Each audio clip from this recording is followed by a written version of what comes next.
신약성경 히브리서 1장 1절에서 3절까지 같이 읽겠습니다. 옛적에 선지자들을 통하여 여러 부분과 여러 모양으로 우리 조상들에게 말씀하신 하나님이 이 모든 날 마지막에는 아들을 통하여 우리에게 말씀하셨으니 이 아들을 만유의 상속자로 세우시고 또 그로 말미암아 모든 세계를 지으셨느니라. 이는 하나님의 영광의 광채시요 그 본체의 형상이시라. 그의 능력의 말씀으로 만물을 붙드시며 죄를 정결하게 하는 일을 하시고 높은 곳에 계신 지극히 크신 이의 우편에 앉으셨느니라. 아멘. 피니셔라는 영어 단어가 있습니다. 건축 현장에서 사용하는 단어입니다. 마무리 공정을 할 때에 사용되는 그러한 건축 용어인데, 이러한 용어가 최근에는 스포츠에서도 참 많이 사용되어집니다. 마무리를 하는 사람, 끝냄을 가져오는 사람. 축구 경기에서 아무리 선수들이 열심히 뛰고 열심히 해도 골을 넣지 못하면 아무 필요가 없습니다. 골을 넣어야 됩니다. 근데 골을 넣을 때에 동료의 도움을 받아서 골을 넣는 선수도 있지만 혼자 단독 드리블을 해가지고 골을 넣는 선수들도 있습니다. 우리는 이런 유형의 선수들을 가리켜서 피니셔라고 합니다. 원더골이라고 그러죠. 아름다운 골을 쉽게 말하면 만들어냈다는 거예요. 우리가 잘 아는 저 영국에서 축구 선수 생활을 하고 있는 손흥민 선수는 이런 유형의 선수입니다.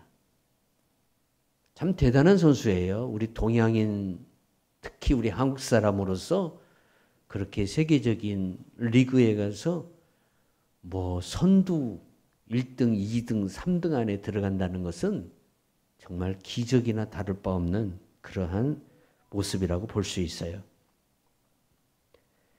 요한복음 19장 28절에서 30절에 보니까 우리의 진정한 피니셔는 누구인가? 바로 예수 그리스도이심을 말씀하고 있어요.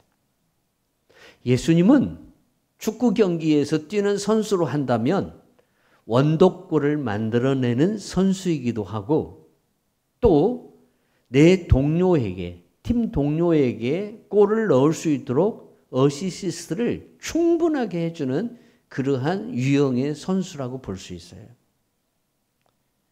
예수님은 우리가 어떤 결과를 만들어내도록 우리를 도우셔요. 우리에게 도움을 주는 거예요. 때로는 우리가 인간의 제한된 능력으로 인해서 이루지 못한 것을 그분이 친히 이루어 주심으로 말미암아 말 그대로 원더골을 만들어내는 거예요. 친히 이루어 주심으로 말미암아 우리가 하나님 아버지의 평강과 은혜 가운데 살 수 있도록 만들어 주시는 분이 바로 예수 그리스도라는 거예요. 그래서 진정한 피니셔는 누구냐? 예수님이셔요. 건축하는 현장에서 사용되어진 이 단어가 최근에는 스포츠 경기에서 많이 사용되어지고, 그 스포츠 경기에서만 사용되어지는 게 아니라 오늘 우리가 사는 일상의 생활에서도 끝마무리를 하는 사람, 뭔가를 완성해내는 사람, 그리고 뭔가를 성취해내는 사람을 가리켜서 우리는 피니셔라고 그렇게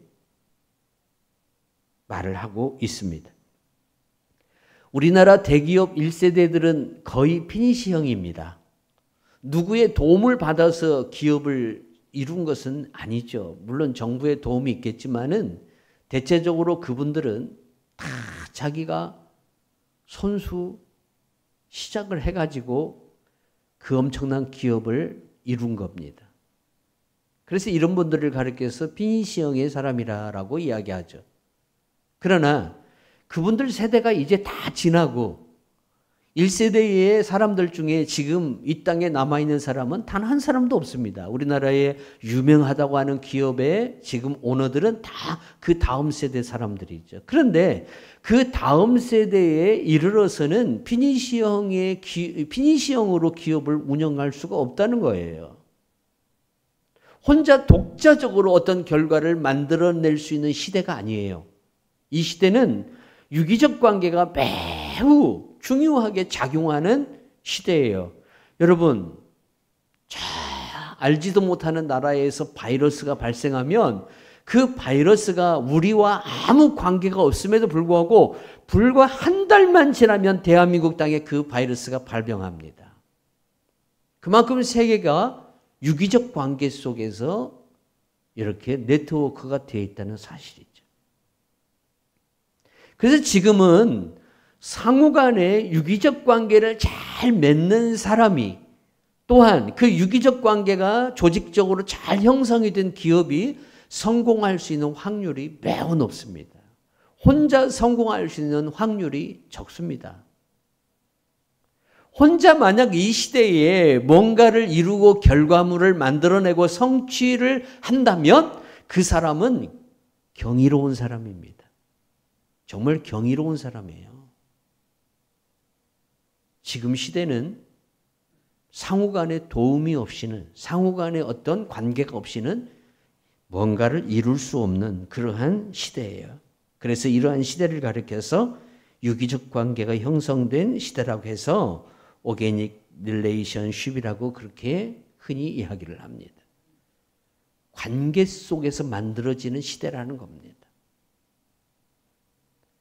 자기 어떤 독창적인 능력과 독특한 능력을 가지고 세상에서 성공할 수 없는 시대라는 겁니다.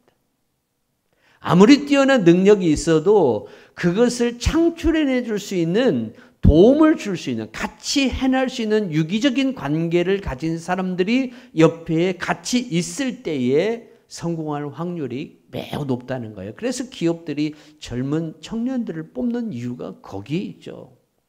왜? 창의성이 뛰어나고 생각이 다르기 때문에.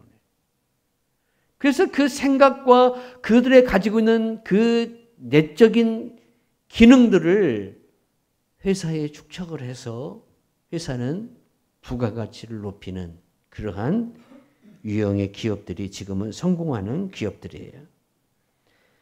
오늘 우리가 읽은 본문 히브리서 1장 3절을 한번 보세요. 같이 읽어요. 이는 하나님의 영광의 광채시요 그 본체의 형상이라 그의 능력의 말씀으로 만물을 붙드시며 죄를 정결하게 하는 일을 하시고 높은 곳에 계신 지극히 크신 이의 우편에 앉으셨느니라. 아멘. 진정한 피니셔는 자기 혼자만 뭔가를 만들어내는 그러한 유형의 사람이 아닙니다. 뭔가를 혼자 성취해내는 사람은 피니셔라고 이야기합니다. 그러나 진정한 피니셔라고 볼 수는 없습니다. 진정한 피니셔는 내가 뭔가를 할 수 있는 능력에 이르렀을 때에 아직 그 능력에 미치지 못하는 사람도 자기처럼 그러한 능력의 사람으로 만들 수 있도록 이끌어주는 역할을 합니다. 왜 손흥민 선수가 대단하냐면요. 혼자 원더골을 만드는 것도 참 대단한데 동료 팀에 있는 같이 그 그라운드에서 뛰고 있는 필드에서 뛰고 있는 동료 선수들이 어떤 결과를 만들어내도록 만들어준다는 겁니다. 도움을 준다는 겁니다. 그런데 우리가 한 가지 알아야 할 게 있습니다.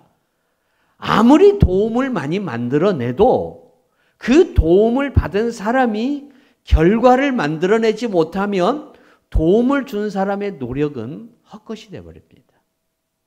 예수님은 우리에게 충분히 도움을 주기에 넉넉한 능력을 가지고 계신 분입니다. 진정한 피니셔입니다. 스스로도 모든 것을 만들어낼 수 있고 완벽하게 성취할 수 있는 능력도 가지고 계시지만 그러나 예수님은 자기 자신만 성취자로서 끝나는 게 아니라 우리 자신들도 하나님의 말씀을 성취하고 믿음으로 그 결과물을 만들 수 있도록 어떻게 하시느냐? 도우신다는 겁니다. 도와주셔요. 그러면 예수님의 도움을 받은 우리들이 믿음으로 말미암아 무엇을 해야 되느냐? 결과물을 만들어내야 돼요. 믿음의 열매를 만들어내야 한다 이 말입니다. 그런 성도가 되어야 됩니다. 아무리 성령님이 내 안에 오셔서 역사하고 하나님께서 나타나셔서 내 귀에 말씀을 아무리 들려주고 나에게 도움을 그렇게 줄지라도 내가 믿음으로 행하지 아니하면 결과물은 나타나지 않습니다. 그러면 예수님의 수고와 애씀이 뭐가 됩니까? 헛된 것이 되는 겁니다. 우리는 이러한 모습을 축구 경기에서 많이 볼 수 있습니다. 그래서 하나님이 우리에게 주시는 그 도움, 우리 예수님께서 성령님께서 우리 안에서 도와주시고 인도해 주시는 그 도움을 우리가 받아서 어떤 결과물을 나타내는 성취자가 되려면, 우리도 성취자가 되려면 여러분 우리가 게을러서 쓰겠습니까? 나태해서 쓰겠습니까? 안일해서는 안 됩니다. 잠언서 26장 15절에서 16절 말씀 보십시다. 게으른 자는 그 손을 그릇에 넣고도 입으로 올리기를 괴로워하느니라. 게으른 자는 사리에 맞게 대답하는 사람 7보다 자기를 지혜롭게 여기느니라. 솔로몬이 참 재밌는 말을 해놨어요. 먹을 것이 담겨있는 그릇 속에다가 손을 넣고도 그것을 자기 입으로까지 옮기기까지가 그렇게 힘들다는 거예요. 누가? 게으른 사람이에요. 게으른 사람은 굶어 죽기에 딱 좋은 사람이에요. 영적으로 게으르지 않기를 바랍니다. 여러분, 연초는 더 기도를 해야 될 줄 압니다.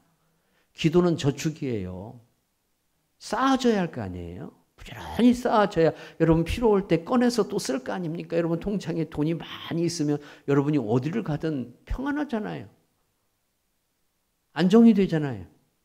돈 때문에 걱정하지 않아도 되잖아요. 기도해야 될 때 기도해야 돼요. 그래야 하나님께서 우리 가운데 더 크게 역사하실 줄 믿습니다. 우리 예수님은 우리에게 도움을 주기에 아주 충분하신 분이에요. 그분은 원래 하나님이셨어요. 히브리서 12장 2절 3절 같이 읽어요. 믿음의 주요 또 온전케 하시는 이인 예수를 바라보자. 그는 그 앞에 있는 기쁨을 위하여 십자가를 참으사 부끄러움을 개의치 아니하시더니 하나님 보좌 우편에 앉으셨느니라. 너희가 피곤하여 낙심하지 않기 위하여 죄인들이 이같이 자기에게 거역한 일을 참으신 일을 생각하라. 아멘. 여러분, 우리를 도우시는 분이 누구신가? 완성자, 성취자입니다. 이분이 뭘 완성하셨죠? 율법을 완성하셨습니다. 율법을 완성하셨는데 그러면 예수님은 원래 누구셨습니까? 하나님이셨습니다. 성자 하나님이셨습니다. 이 땅에 왜 오셨느냐? 율법을 완성하기 위해서 왔습니다. 그러면 이 땅에 있는 사람들 중에는 율법을 완성할 수 있는 사람이 없단 말인가? 없습니다. 다 죄인이기 때문에 율법을 완성할 수 없습니다. 그래서 율법을 선포하신 하나님이신 예수님이 인간의 몸을 입고 오셔서 친히 그 율법 안에서 율법을 순종함으로 온전히 그 율법을 지키심으로 행하심으로 율법이 완성된 겁니다. 그래서 우리가 하나님 앞에 나아갈 수 있는 율법을 통해서 나가는 게 아니라 율법을 완성하신 예수 그리스도를 통해서 우리가 하나님 앞에 나아갈 수 있는 은혜를 받은 겁니다. 그러면 우리 예수님은 율법을 완성한 것으로 끝나느냐? 우리가 하나님 앞에 나아갈 수 있는 길만 열어놓고 끝나느냐? 그게 아니라 성령 하나님을 우리 가운데에 부어주시고 보내주셔서 우리가 이 하나님의 말씀을 성취하고 이 땅에 있는 동안 우리가 하나님의 말씀을 따라서 하나님의 의를 이룰 수 있는 하나님의 나에게 원하시는 그 뜻을 이루는 사람으로서 살기에 충분하도록 뭘 하시느냐? 도우시고 인도하시고 함께 하신다는 거예요. 그래서 우리 예수님이 진정한 피니셔라는 거예요. 나를 능히 도울 수 있어요. 성취자로서 끝나는 게 아니라 나 또한 예수님처럼 하나님의 말씀을 성취하도록 하기 위해서 나를 도우신다는 거예요. 성령님이 왜 오셨습니까? 성령 하나님이 왜 오셨나요? 라고 물으면 뭐라고 대답하실 겁니까? 성령 하나님이 이 땅에 왜 오셨냐면 예수님이 하신 일을 우리가 하도록 하기 위해서. 예수님이 하신 그 구원의 일을 이제 우리들을 통해서 성취하시겠다는 거예요. 예수님께서 완성하신 그 구원의 일을 우리들을 통해서 이제 계속해서 성취해 나가겠다는 거예요. 그 성취하시는 일을 위해서 성령님이 우리 안에 오셔서 우리를 어떻게 하느냐? 도우시는 거예요. 그래서 우리 예수님이 진정한 피니셔가 되는 거예요.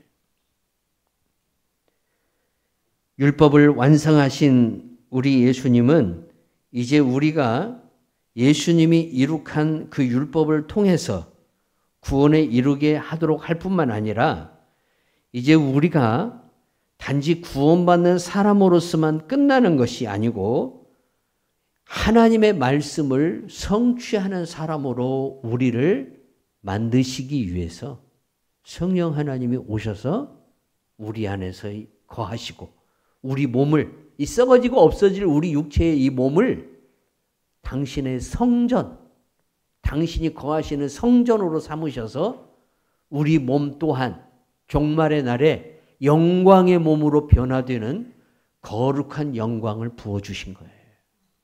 성도 여러분, 그러면 이제 나를 도우시는 예수님을 따라서 나도 예수님의 말씀을 성취하는 1년이 되어야 될 줄 믿습니다. 2024년 한 해 동안 살 때에 하나님의 말씀을 얼만큼 내가 성취하고 살아가는가, 내 안에서 역사하는 성령님을 따라서 우리가 얼만큼 성령님의 뜻을 따라서 말씀을 성취하고 살아가는가를 돌이켜보는 한 해가 되어야 될 줄 믿습니다. 말씀을 성취하시기 바랍니다. 그분은 우리가 말씀을 성취할 때에 능히 우리를 도울 수 있는 분이라고 히브리서 4장 14절에서 16절에서 말씀하고 있어요. 그분은 능히 우리를 도울 수 있고 우리의 연약함을 동정하셔요. 내가 연약하다는 걸 알아요. 나의 한계를 알아요. 내 능력의 한계가 어디까지인가를 알아요. 여러분, 그 능력의 한계를 아시는 우리 예수님이 내가 그 능력을 뛰어넘을 수 있도록 내 안에 뭘 주시느냐? 하나님의 힘을 주시고 하나님의 능력을 주셔서 나를 통해서 이루시고자 하는 하나님의 뜻을 성취하도록 나를 도우신다는 거예요. 죄송한 얘기지만 천국 가서 후회하지 않기를 바랍니다. 무슨 말이냐면 천국 가면 후회하는 게 딱 하나 있답니다. 뭘까요? 하나님께서 내가 이 땅에 사는 동안 나를 통해서 하시고자 하는 그 뜻을 다 보여주신대요. 다 보여주신다. 내가 너를 통해서 이렇게 하고 싶었다. 근데 너는 내가 너를 통해서 하고자 하는 그 일에 3분의 1도 미치지 못하고 여기에 왔다라고 이야기를 듣는 경우가 거의 많답니다. 거의 많답니다. 그래서 후회를 한답니다. 성도 여러분, 내 힘과 내 능력으로 하려고 하지 마세요. 올 한 해도 내 힘과 내 능력으로 인생 살아가려고 하지 마세요. 이게 제일 어리석은 사람이에요. 내 힘과 내 능력은 내가 살아봤으니까 알잖아요. 한계가 있어요, 한계가. 내 힘과 내 능력은 왜냐면 연약해요. 그래서 어떤 문제가 내 앞에 왔을 때에 어떤 환난이라는 그 고통이 내 앞에 왔을 때 그것을 뛰어넘고 그것을 이길 수 있는 능력이 우리 안에 없어요. 그러면 그 능력을 주시고 그 힘을 주시고 그 문을 열어주시는 예수님을 통해서 우리의 인생에 여러분 축복의 형통함이 2024년도에도 넘쳐야 될 줄로 믿습니다. 여러분들을 도우시는 분이 계십니다. 완벽하신 분입니다. 경기에서 여러분 원더골을 혼자 넣을 수 있는 분입니다. 그분이 바로 예수 그리스도입니다. 이제 그분에게 여러분이 어떻게 해야 돼요? 도움을 구해야 됩니다. 예수님 나 좀 도와주십시오. 왜? 그분은 능히 우리를 도울 수 있는 힘과 능력을 가지고 있을 뿐만 아니라 당연히 우리를 도우셔야 되는 분이에요. 왜 그래요? 우리를 위해서 십자가에서 죽었기 때문에. 우리를 위해서 십자가에서 죽으셨고 부활하셨기 때문에. 우리는 흔히 이렇게 말합니다. 남편이 이루어야 할 일까지 내가 이루어야 됩니까? 아버지가 이루어야 할 일까지 내가 이루어야 됩니까? 이게 거룩한 부담이 될 수 있죠. 그러나 여러분 이룰 수 있습니다. 성령님이 함께하기 때문에. 여러분이 믿는 성령님, 여러분과 함께하는 성령님은 천지를 창조하신 하나님의 영입니다. 성령님과 동행하십시오. 1년이 여러분들에게 형통함으로 나타날 줄 믿습니다. 우리의 길을 인도하시는 분이 누구이신가? 솔로몬은 잠언서 16장 9절을 통해서 이렇게 말씀하고 있어요. 사람이 마음으로 자기의 길을 계획할지라도 그의 걸음을 인도하시는 이는 여호와시니라. 여기서 우리가 분명하게 알아야 할 게 있어요. 여러분, 계획은 내가 해요. 계획은, 마음의 어떤 계획은 내가 한다니까요. 그런데 그것이 이루어지고 안 이루어지고 일은 내 일이 아니라 주님의 일이에요. 그런데 우리가 그것까지 다 하려고 그래요. 그것까지. 제일 어리석은 사람이 어떤 사람이냐면 계획도 거창하게 세우고 자기 힘으로 그것도 거창하게 이루려고 하는 사람이에요. 미안하지만 주님이 분명하게 선언하고 있어요. 사람이 마음으로 자기의 길을 계획할지라도 그 걸음을 인도하시는 이는 여호와시니라. 하나님이 하셔야 한다는 거예요. 하나님께서. 하나님이 하시면 쉽습니다. 그런데 사람이 하면 굉장히 힘듭니다. 저도 목사지만 목회를 해오면서 여러분 내가 할 때는 정말 힘들어요. 내가 하던 것은. 근데 하나님이 하면 참 수월해요. 우리의 삶이 하나님이 인도하는 1년이 되기를 바랍니다. 그래서 우리 예수님은 우리들에게 뭐라고 말씀하셨냐면 요한복음 14장 1절에서 너희는 마음에 근심하지 말라 하나님을 믿으니 또 나를 믿어라. 할렐루야. 여러분 정말 신뢰할 수 있는 분을 신뢰하세요. 그분이 바로 예수 그리스도예요. 그분만이 나를 도울 수 있어요. 그분만이 나를 진토에서 건져낼 수 있어요. 다 진흙 속에 빠졌을 때에 그 흑암 속에 내가 여러분 갇혀서 어떻게 해볼 수 없는 상황에 처했을 때 주님이 오셔서 나의 손을 잡고 일으켜 주시는, 주님이 나의 손을 잡고 일으켜 주시는 거예요. 이 역사가 여러분 2024년도에 여러분들에게 신앙의 체험이 되고 신앙의 간증이 되어야 될 줄로 믿습니다. 그래서 우리가 미가서 7장 7절에서 11절에서 말하는 말씀대로 살아야 돼요. 같이 읽어요. 오직 나는 여호와를 우러러 보며 나를 구원하시는 하나님을 바라보나니 나의 하나님이 나에게 귀를 기울이시로다. 나의 대적이여 나로 말미암아 기뻐하지 말지어다. 나는 엎드려 일어날 것이요 어두운 데 앉을지라도 여호와께서 나의 빛이 되실 것이미로다. 내가 여호와께 범죄하였으니 그의 진노를 당하려니와 마침내 주께서 나를 위하여 논쟁하시고 심판하시며 주께서 나를 인도하사 광명에 이르게 하시리니 내가 그의 공의를 보리로다. 나의 대적이 이것을 보고 부끄러워하리니 그는 전에 내게 말하기를 내 하나님 여호와가 어디 있느냐 하던 자라. 그가 거리에 진흙같이 밟히리니 그것을 내가 보리로다. 내 성벽을 건축하는 날 곧 그날에는 지경이 넓혀질 것이라. 아멘. 때로 우리가 살다가 우리가 잘못해서 하나님의 징계를 받을 때도 있습니다. 여러분 이때 주님을 떠나지 말고 주님 곁에 꼭 계시기 바랍니다. 하나님이 그 진노를 거둘 때 어떤 역사가 일어나느냐? 여러분, 원수가 나를 부러워합니다. 하나님이 내게 어떤 은혜를 주시냐? 원수의 목전에서 한정식을 차려서 내게 주십니다. 밥상을 주신다 그랬어요. 시편 23편에 보니까 원수의 목전에서 내게 상을 베푸시고, 이게 대통령 표창장이 아니라 히브리 원문을 보면 밥상을 차려준다 이 말이에요. 밥상. 아주 여러분 좋은 밥상. 여러분, 아들이 군대 갔다가 첫 휴가를 나왔다고 합시다.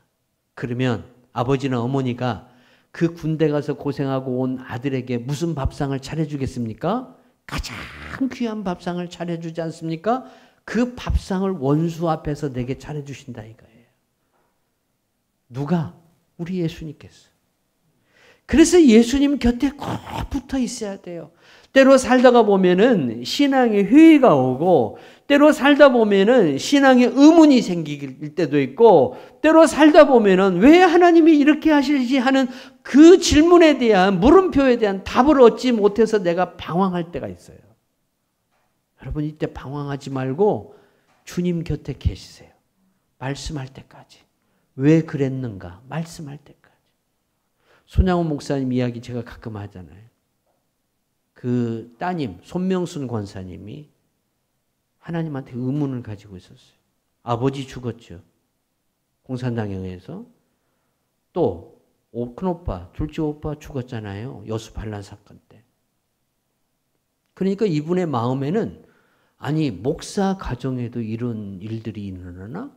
우리 아버지가 하나님 앞에 무슨 범죄하고 하나님 앞에 잘못 신앙생활해서 이런 죄를 받았다면, 이 죄값을 받았다면 이해를 하겠는데, 정말 여러분 그 여수 예양원 교회 한번 가보세요. 그게 환세병 환자들이 모여서 예배드리는 교회예요.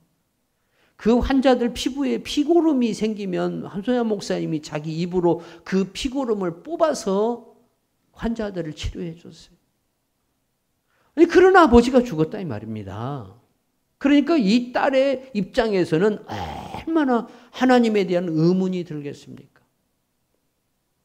환청이 들리기 시작하고, 귀신이 보이기 시작하고, 하나님을 불신하기 시작하고.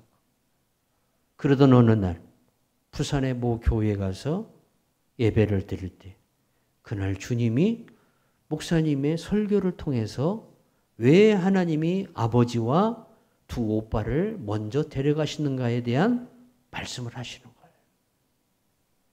여러분, 그분들은 우리 한국교회의 순교자들이에요. 하나님은 이 순교자들의 피를 통해서 뭘 하시느냐? 남아있는 성도들에게 은혜를 주시는 거예요. 그들의 피가 없으면 한국교회는 쓸 수가 없어요. 기독교의 역사는 피의 역사예요. 누군가의 헌신과 누군가의 수고가 있어요. 근데 그렇게 헌신하고 수고한 사람들이 빨리 가요. 하나님 앞에 보면은 대체적으로 빨리 가요. 그리고 그들의 수고와 그 헌신을 통해서 남아있는 자들의 그 피의 값으로 인해서 그리스도 예수께서 하시고자 하는 그 뜻을 이뤄내는 결과를 가져와요. 당신의 아버지가 흘린 피가, 당신의 두 오빠가 흘린 피가 여러분 한국교회를 여기까지 만들어 놨다는 거예요. 이게 정답이에요. 그래서 우리는 어떤 신앙의 순간에도 흔들리지 말아야 될 줄로 믿습니다. 하나님 곁에 있으면 하나님께서 반드시 우리에게 여러분 새로움의 은혜를 주신다는 것을 믿어야 될 줄로 믿습니다. 에베소서 1장 23절에 보니까 교인은 그의 몸이니 만물 안에서 만물을 충만하게 하시는 이의 충만이니라.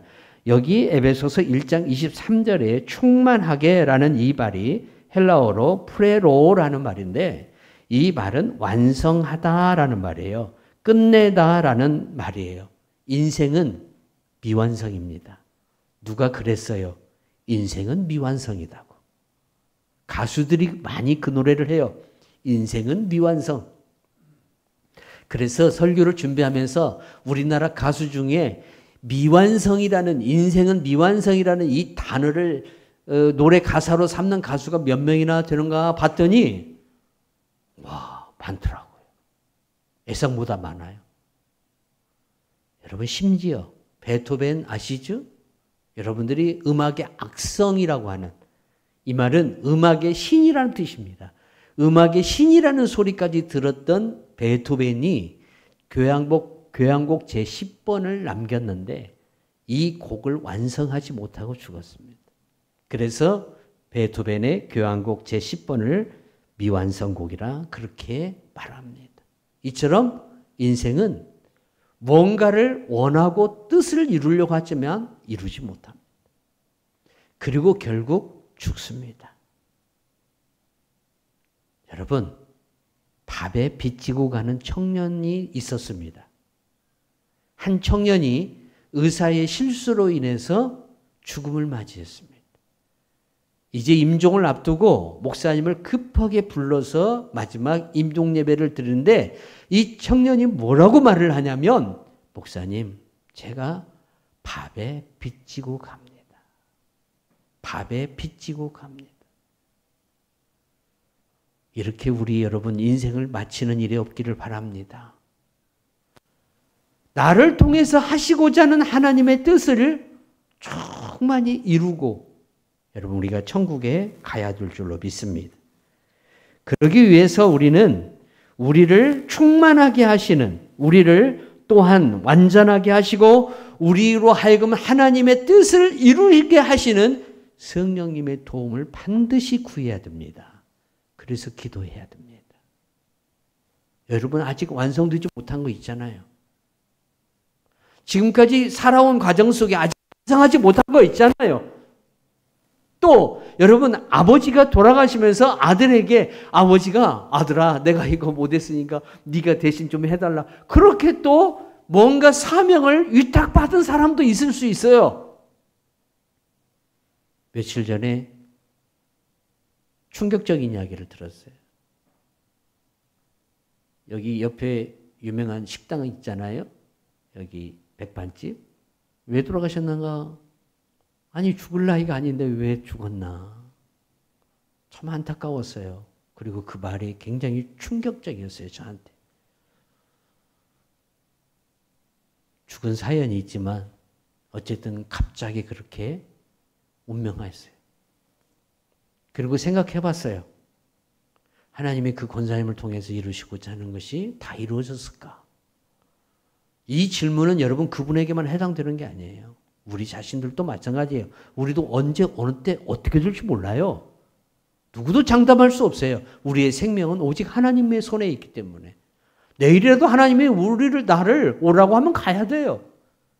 그러나 하나님 앞에 섰을 때에 나를 통해서 이루시고자 하는 하나님의 뜻과 그 하나님의 일하심이 얼마나 내 안에서 성취되어지고 이루어졌는가를 돌아보는 우리 자신들이 되어야 될 줄로 믿습니다. 미완성으로 끝나지 말고 사명 잘 감당하고 천국 가시기를 바랍니다. 하나님이 나를 통해서 이루시고자 하는 것은 결국 뭐냐면 하나님의 말씀입니다. 여러분 성경을 좀 잘 보십시오.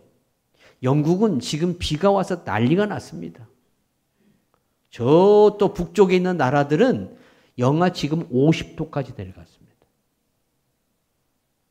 일본은 지진으로 난리가 났습니다. 저 해안선을 따라서 저 인도네시아와 이 동남아시아 또 일본까지 계속해서 지진이 연속해서 일어나고 있습니다. 대한민국 땅에 지진이 일어나지 않고 있으니까, 대한민국 땅에는 전쟁의 염려가 없으니까, 여러분 대한민국 땅에는 아무 걱정할 것이 없으니까 우리가 그냥 평안하게 살아가야 할 그러한 때입니까? 아닙니다. 이 나라에서도 언제 어느 때 어떤 일들이 일어날지 모른다는 겁니다. 그래서 깨어 있어야 돼요. 역사가 얼마큼 진행되는가를 보십시오. 다 끝지점에 와 있습니다. 예수님이 올 시간이 가까워지고 있다 이 말입니다. 먼저 천국 간 성도들이 이 땅에 주님과 함께 와요. 와서 다 영광의 몸으로 다시 부활을 해요. 이 날이 가까워지고 있다는 겁니다. 그래서 우리가 지금 지구촌에 일어나고 있는 일들, 이 일들을 보면서 뭘 해요? 하나님의 말씀이 다 완성되어 가고 있다는 걸 알아야 돼요. 그러면 그 말씀이 완성되어 갈 때 나를 통해서 완성하고자 하는 하나님의 뜻이 이루어져야 할 거 아니에요. 누군가를 하나님이 전도하기를 원하는데 누구를 통해서? 나를 통해서 하시기를 원한다면 내가 그 뜻을 이루어야 되죠. 믿음으로. 능력이 없으면 능력을 받아서 그 뜻을 이루어야 될 줄로 믿습니다. 2024년도가 여러분 형통하시기를 원하십니까? 방법은 딱 하나입니다. 내 인생이 형통할 방법은 딱 하나예요. 여호수아서 1장 8절 말씀 보세요. 하나님이 여호수아에게 이렇게 말해요. 내 종 모세에게 준 말씀, 율법을 주야로 묵상하라. 그러면 네 길이 형통할 것이다. 말씀을 읽고 말씀을 새기고 말씀을 따라서 사세요. 그러면 내 안에 계시는 성령님이 나를 통해서 하나님의 말씀을 이루어요. 하나님의 말씀은 어떤 말씀이냐? 나를 복되게 하고 나를 형통하게 하고 나를 평안하게 하는 말씀이에요. 이 말씀이 내 안에서 이루어지고 내 생활 속에서 나타나면 내 삶에 기름 부음이 넘치죠. 은혜가 넘쳐요. 2024년도는 무슨 해예요? 여러분을 통해서 하나님이 하시고자 하는 뜻이 다 성취되기를 바랍니다. 다 성취되기를 바랍니다. 그러려면 능히 여러분들을 도울 수 있는 분이 계십니다. 그분이 바로 예수 그리스도입니다. 그분이 여러분을 도울 때에 그 도움을 받아서 말씀을 믿음으로 성취하는 귀한 성도들이 되기를 주님의 이름으로